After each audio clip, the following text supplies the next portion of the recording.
وكذبوا بآياتنا كذابا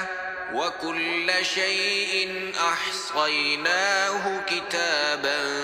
فذوقوا فلن نزيدكم إلا عذابا إن للمتقين مفازا حدائق وأعنابا وكواعب أترابا وكأسا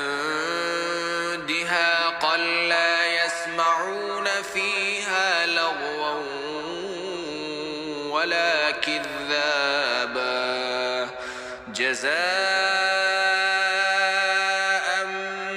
من ربك عطاء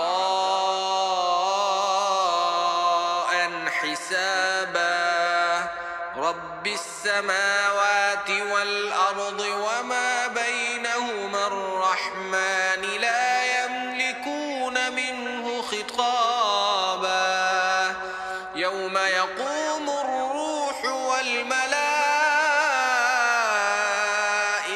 صفا لا يتكلمون إلا من أذن له الرحمن وقال صوابا ذلك اليوم الحق فمن شاء اتخذ إلى